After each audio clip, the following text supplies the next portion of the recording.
E aí, família, vamos lá? Tá na hora do vídeo. Olha, antes de começar a matéria, mais uma vez, eu quero agradecer as pessoas que clicaram no Valeu Demais, fizeram essa doação aqui pro canal, fizeram essa doação para mim. Isso me ajuda demais, como já expliquei em outros vídeos, né? Não tenho condições de trabalhar fora por causa de um problema crônico de hérnia, tá? Então todo dinheirinho que entra, toda doação que você faz para o canal nos ajuda demais. E eu quero agradecer também, agradecer é bom, né, o Cebolinha, agradecer também ao Eusébio Japão, porque ele se inscreveu como membro do canal, tá? É aquilo que eu havia explicado antes. No Valeu Demais, o YouTube ele não mostra o nome das pessoas, então eu não tenho como agradecer a pessoa diretamente, mas no caso das pessoas que se inscrevem como membros do canal, aí eu tenho como agradecer a pessoa, porque mostra o nome da pessoa ali, tá? Se inscrever como membro do canal é diferente de se inscrever no canal, tá? No meu membro do canal ali existe aquela doaçãozinha todo mês, tá? Enquanto a inscrição da pessoa se manter ativa com isso. Por isso que eu posso agradecer ao Eusébio Japão. Arigatou gozaimasu. Da mesma forma, as pessoas que clicaram no botãozinho valeu e fizeram as doações. Arigatou gozaimasu. Tá? Isso me ajuda demais. Que Deus lhe dê em dobro a você que fez o Valeu Demais e para você, Eusébio Japão. Que Deus lhe dê em dobro toda a bondade que você teve comigo fazendo essa inscrição. Tá certo? Agora vamos à matéria aqui e chega de enrolação. O ministro das Relações Exteriores da Coreia do Sul, Park, deve fazer sua primeira visita à China, enquanto o governo do presidente Yoon busca tranquilizar Pequim sobre seu relacionamento, apesar dos laços mais fortes dos Estados Unidos e as tensões com Taiwan. Até aí tudo bem, tá? Nessa parte, como é que se diz? Os ministros das Relações Exteriores estão aí para isso. Park está programado para uma estadia de 3 dias na cidade de Guingdao, no leste, durante a qual ele manterá conversas com o ministro das Relações Exteriores da China, Wang Yi, disse o Ministério das Relações Exteriores de Seul. Park é o primeiro funcionário de alto nível a viajar para a China desde que Yoon assumiu o cargo em maio. Então guarda essa informação. Esse governo novo da Coreia do Sul começou em maio. E eu fiz uma pesquisa rápida, tá? Para ver o prospecto do Park. Então só vou dar uma resumidinha aqui rápida de quando ele começou a trabalhar, tá? Por quê? Você verá algumas coisas meio estranhas mais para frente, por isso que eu já estou trazendo essa informação. Em 2020 ele se mudou, no caso o Park se mudou para Gangnam-bi, tá? E foi eleito para a 21ª Assembleia Nacional da Coreia do Sul. E em maio de 2022 ele foi nomeado ministro das Relações Exteriores do governo Yoon, né? Então já dá para você sacar que é um governo novo e vida que segue. Até aí nada de novo também. Sua viagem ocorre depois que Pequim expressou indignação com a visita da presidente da Câmara dos Estados Unidos, a Pelosi, tá? A Taiwan semana passada. Até aí também nada de novo. A partir daqui a coisa começa a ficar interessante, tá? Então a partir daqui presta um pouquinho mais de atenção que o normal. Yoon enfrentou crítica de legisladores, alguns do partido do poder, no caso assim, o partido que ele está lá, né? Por não se encontrar com Pelosi. Yoon, que estava de férias, ligou para ela. Seu gabinete disse que a decisão foi tomada em consideração aos interesses nacionais e que não houve pressão de Pequim. Aí eu vou pontuar aqui. Vocês lembram aquele que eu falei, assim, guarda essa questão de maio, que entrou o governo, e eu fiz essa pesquisa, e trouxe que ele começou a trabalhar em maio. Como é que um cara que começa a trabalhar em maio já tira férias em agosto? Sinal que tem alguma coisa errada aí. Ou os políticos coreanos não trabalham muito, vivem de férias, ou teve alguma coisa por trás. Por que eu falo esse tipo de coisa? Você vê que ele não deixou de falar com a Pelosi. Ele ligou para ela, tá? Só que diz que estava de férias. Então, aquela velha história também. Se eu estou de férias, trabalho é trabalho, férias é férias. Estou com minha família, vou curtir com minha família. Plausível. Tá? Só que o que me chamou a atenção aqui foi nisso aqui. O seu gabinete disse que a decisão foi tomada em consideração aos interesses nacionais. Então é aquela velha história. O cara está de férias, mas o gabinete dele está ali por trás, assessorando. Então fala assim, ó, não se encontra com ela. Por quê? Se ela, com ela vindo, ele poderia ter falado assim, não, vou dar uma brecada nessas férias aqui, vou lá me encontrar com ela. Não, não vou parar minhas férias, ligo, né, tomo uma decisãozinha aqui. Só que você vê que a parte política rolou por trás. É aquilo que eu já havia explicado antes em relação a Taiwan. Se Taiwan quisesse ter dado uma apaziguada, ele poderia ter feito a mesma coisa aqui. Tá? Não dessa forma. Falar, ah, estou de férias, não posso te encontrar. Seria uma cretinice. Tá? Mas Taiwan poderia ter feito aquilo que eu já havia falado antes. Ó, Pelosi, não desce aqui, tá? Porque senão o povo vai comer. Não venha para cá agora.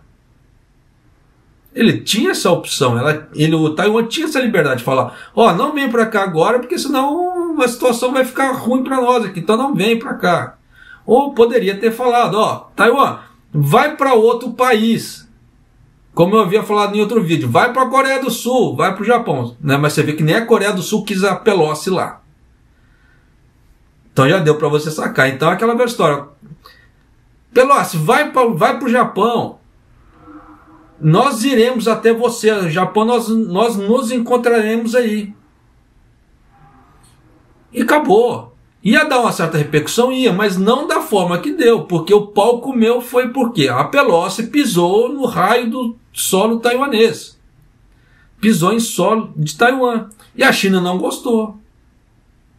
Então já dá para vocês terem ideia, por A mais B, que a coisa como é que está aí. Por quê? Se a China visse que a Taiwan conversou com a Pelosi no Japão, por exemplo, falou assim, nós temos força, então nós falamos, então aquilo que eu falei assim, para ela não vir, ela não veio. Então dá aquela elevada no ego. Então segura muita onda da situação.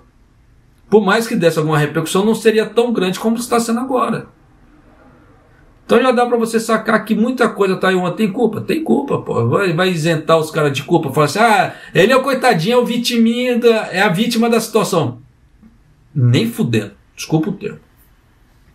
As apostas são altas para a visita de Park, já que Seul caminha em uma linha tênue entre a sua aliança com os Estados Unidos e com a China, o principal parceiro comercial da Coreia do Sul, em meio à intensificação de rivalidade. Já deu para você sacar por que a Coreia do Sul está se bandeando para o lado da China, economicamente falando, para ela é interessante. Park disse que sua viagem seria uma chance de reduzir os mal-entendidos e aumentar a cooperação em áreas como comércio, saúde e meio ambiente. Até aí, nada de novo também. Tá? Ao promover ativamente a comunicação estratégica de alto nível, podemos nos entender melhor, reduzir mal-entendidos desnecessários e expandir interesses comuns, disse ele em entrevista coletiva. Então essa parte aqui, ó, expandir interesses comuns, é o que dá aquela focada. Por quê? Você verá mais para frente aqui. Então, continuando. Park observou que, quando se encontrou com Wang na reunião dos ministros das relações exteriores do G20 no mês passado na Tailândia, ele disse que o fortalecimento da aliança com os Estados Unidos e a participação da Coreia do Sul em um fórum econômico para a Ásia, apoiado pelos Estados Unidos, Pequim disse que ter sido projetado para dissociar países de sua economia. Então você vê que Pequim, com países que ele considera hostil, ele vai começar a tomar, como é que se fala assim, ações. Vai dissociar países de sua economia. E que não pretendia, no caso assim, negligenciar ou deixar de lado países que têm laços com a China. Então é aquela velha história. Se você for bom com a China, né, a China te acolherá. Se você for, como é que se diz? Não tão legal, não precisa ser mal, tá? Não tão legal, a China não vai gostar de você. Então a China vai começar a te deixar de lado em vários setores da economia. Como foi dito aí. Dissociar países de sua economia. Por isso que algumas ações que a China está tomando em relação ao Brasil agora começam a ficar claras. Porque certos produtos brasileiros que antes não podiam ser exportados para a China, agora podem. A China está tirando uma série de regulamentações que ela colocou. Quem está acompanhando o agro no Brasil, a parte de milho, a parte de farelo de soja, está vendo as mudanças que a China está fazendo em relação às exportações. E nisso, exportação brasileira para a China. Só que nisso já dá para sacar o quê? Que dependendo, para outros países, vai haver retaliação. Então a China, como ela precisa continuar importando certos produtos, então ela começa já a fechar o cenário por um lado. Na hora que ela vê que ela está bem abastecida ali, ela começa a agir para o outro. É o que tem acontecido ao longo dos tempos. Tá? Então alguns outros países aí, você pode ter certeza que vão começar a sofrer sanções da China, de alguma maneira. Continuando. Ambos os lados também enfrentam um potencial surto sobre o sistema de defesa antimísseis, THAAD, dos Estados Unidos, o THAAD, né, americano, tanto que na época que a Coreia do Sul estava para implantar isso aí, deu um rebu danado. Tá? Estacionado na Coreia do Sul, esse sistema de antimísseis, bem como uma possível participação de Seul em uma aliança de chips liderada pelos Estados Unidos, envolvendo Taiwan e Japão, a qual a China se opõe. Eu vou até ler de novo porque o negócio ficou meio estranho aqui. Ó. Ambos os lados também enfrentam um potencial surto sobre o sistema de defesa antimísseis dos Estados Unidos, estacionado na Coreia do Sul, bem como uma possível participação de Seul em uma aliança de chips liderada pelos Estados Unidos. Ó, guarda bem essa parte. Aliança de fabricação de chips envolvendo Estados Unidos, Taiwan e Japão, né, a qual a China se opõe. Claro que a China vai se opor. Tudo que não vai beneficiar a China, de alguma maneira, ela vai se opor. Então, mas guarda essa informação. Ion prometeu comprar e implantar outra bateria antimísseis e abandonar a promessa de seu antecessor de 2017, a China, dos chamados 3 nãos, sem implementação adicionais do escudo antimíssil. Sem participação em um escudo antimíssil global liderado pelos Estados Unidos e sem a criação de uma aliança militar trilateral envolvendo o Japão. Então, se não vai haver uma aliança militar envolvendo Estados Unidos, Japão e Coreia do Sul, se o Japão precisar de alguma ajuda militarmente falando, não vai ter da Coreia do Sul, só dos Estados Unidos. Por isso, então agora você já consegue ver que, pelo próprio ministro das Relações Exteriores da Coreia do Sul, que eles não vão ajudar o Japão militarmente falando. Por isso que aquela conversa fiada que os coreanos, os sul-coreanos estão vindo aqui no Japão falando: ai, nós queremos uma relação bonita com o Japão, vamos acabar com os... Você vê que é conversa fiada. Nós só queremos te usar. Você já entendeu por quê. Mas continuando aqui. A China argumenta que o poderoso radar do sistema pode espiar seu espaço aéreo, e as relações sofreram um revés depois que a China cortou drasticamente o comércio e as importações, né, da Coreia do Sul. O ministro das Relações Exteriores de Pequim tem pedido que Seul mantenha a promessa, mas Park disse a um recente questionamento parlamentar que os 3 nãos não são uma promessa ou um acordo oficial. A Coreia do Sul sempre vem com isso. Eu nunca vi um país que sempre vem com esse tipo de coisa. É a mesma coisa que aconteceu com o Japão. Houve um acordo, tá, em relação a indenizações, aquela parte de guerra e etc., das mulheres de conforto, os trabalhadores coreanos que trabalhavam nas minas e etc. O Japão pagou indenizações, o Japão pagou uma série, assim, e algumas vezes dinheiro, no caso de indenização. Ainda assim a Coreia do Sul falava que não era válido, que aquilo ali não tinha valor. Então você vê que eles estão fazendo a mesma coisa. Então você vê que esse histórico da Coreia do Sul de fazer certos acordos e depois dar para trás, Já não é de hoje. Por isso que no caso da Coreia do Sul tem que ser tudo por escrito. Tem que ser extremamente por escrito. Porque caso contrário você vê que na questão da palavra não tem valor. Então dá para confiar? Pelo menos para mim, não. Tá? Mas não quero inflamar ninguém. Essa parte aí é a parte do governo sul-coreano. Não estou falando do povo coreano. Tá? Já estou colocando aqui essa ressalva porque sempre tem uns doidos para poder interpretar de uma forma literal. Tá? Não estou criticando o povo sul-coreano. Estou criticando a política coreana. De fazer certos acordos e depois dar para trás. Por quê? Eu quero mais lucro. Foi o que aconteceu com o Japão. Então você vê que esse é um outro grande exemplo da política sul-coreana de dar para trás na própria palavra que ela tem. Então o que é isso? Falta de honra, tá? Com a palavra. Mas continuando. A agência de notícias Yonhap informou que a Coreia do Sul decidiu participar de uma reunião preliminar para o Pacto de Chips, apelidado Chip 4 ou Chip 4, né? Citando um alto funcionário presidencial não identificado, aquela velha história das fontes.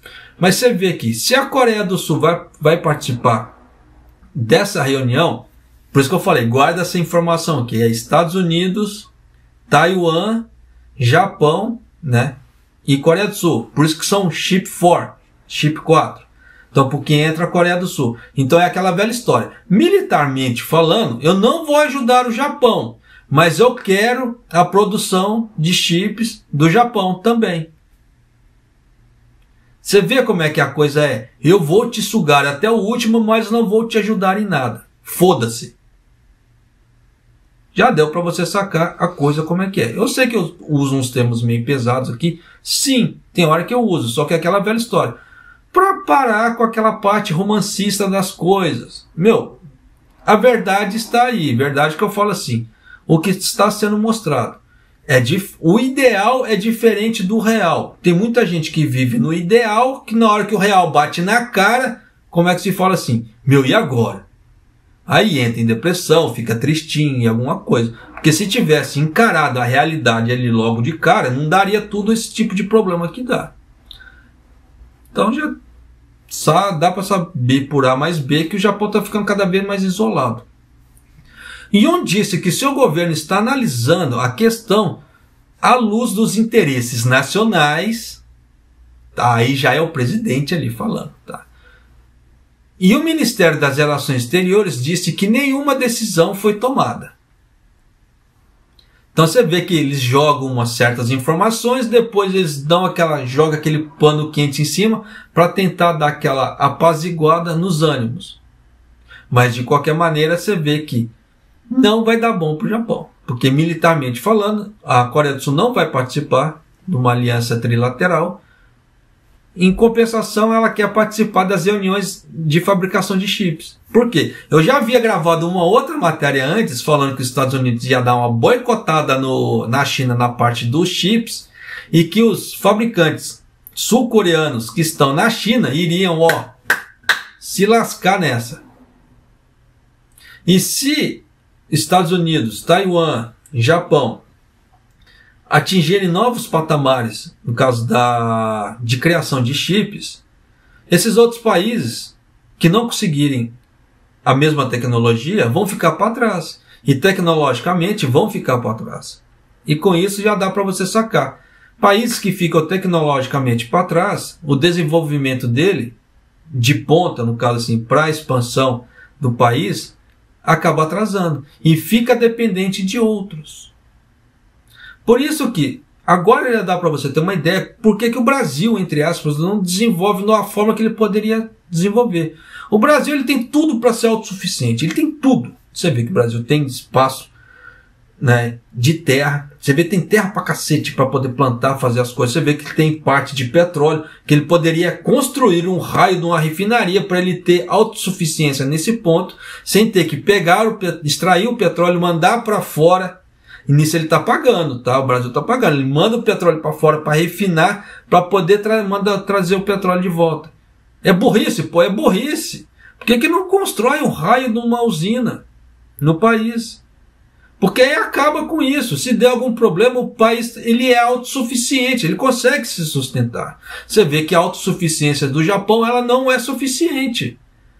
Você vê que muitos dos produtos que o povo usa aqui precisam ser importados. O Brasil não tem necessidade disso, por exemplo, diferentemente do Japão. Então você vê que a diferença em questão de aplicação do dinheiro do povo, em questão de, como é que se fala assim, de fazer certas melhorias no país faz diferença? Faz diferença, pô. Mas é aquela velha história. Quer ficar na politicagem e só na roubalheira, fica meio complicado, né? E nisso você vê que países que tendem a... só para você ter uma ideia de como é que a coisa é, igual aqui no Japão. Eu havia falado que o Japão não explorava muito a parte de geotérmica. Ontem eu vi saiu uma matéria que tem uma pousada que construiu, tá? Uma usina geotérmica que está abastecendo centenas de casas. E o dono do Gyomu Supo, quem mora aqui no Japão conhece o Gyomu Supo. Ou se não conhece, alguma vez já deve ter ouvido falar. O dono do Gyomu Supo, ele está investindo na parte geotérmica. Só que o cara é inteligente pra cacete. Ele não vai fazer grandes usinas. Ele vai fazer pequenas usinas. Só que pequenas usinas espalhadas. Para quê? Para fazer geração de energia aqui e ali, a tikoti, como eu falo em japonês, né? Para ter uma expansão. Como é que fala? Se der problema em uma, outra tá dando suporte já. Só para vocês terem ideia. O tamanho financeiro o dono do Gyomu Supo está dando para esse empreendimento. Vai ser em torno de 10 bilhões. E ele falou que desses 10 bilhões, 5 bilhões saiu do bolso dele. Então esses outros 5 bilhões serão o quê? Questão de empréstimos. Mas é aquela velha história. O cara está sendo visionário nesse ponto. Diferentemente dos outros locais. Tá? Então você vê que, igual por exemplo, o governo japonês, ele depende do setor privado ter uma visão do que, como é que fala assim, o próprio governo tomar as próprias iniciativas. Então já dá para você sacar que tem muita coisa aí por trás que está muito errado. Está muito errado e o Japão, com essa falta de visão, o governo com essa falta de visão está ficando para trás. Os outros países estão usando ele, vão usar ele, só que não vão prestar ajuda. E nisso o que vai acontecer? Você já sabe o que vai ser. Economicamente falando, o Japão está numa situação que ele está afundando cada vez mais. O pior cego é aquele que não quer ver. Tá? Me desculpem, o vídeo ficou longaço, 23 minutos. Mas eu tinha que colocar certas explicações aqui, senão as pessoas não entendem. Preciso quase que desenhar. Talvez não seja o seu caso que você esteja assistindo o vídeo, mas tem muita gente que precisa, sim, ter uma explicação um pouco mais detalhada. Eu vejo isso por quê? Pelos comentários que colocam. Parecem que, como é que se diz assim? Só querem ver aquilo que não querem ver. É aquela velha história do ideal do real, tá? As pessoas querem ter só uma ideia do ideal, mas o real está aí. É isso que eu estou tentando apresentar. Estou tentando apresentar o real. É o que está ali. É o que está palpável. Eu não inventei nada. São tudo questão de quê? Interpretação do que já está sendo passado para o público. Entende? E mais uma vez, Eusébio Japão, muito obrigado por ter se tornado membro do canal. Tá certo? E as pessoas que clicaram no valeu demais também e fizeram essa doação, tá? Muito obrigado. Arigatou gozaimasu. E até o próximo vídeo. Até mais.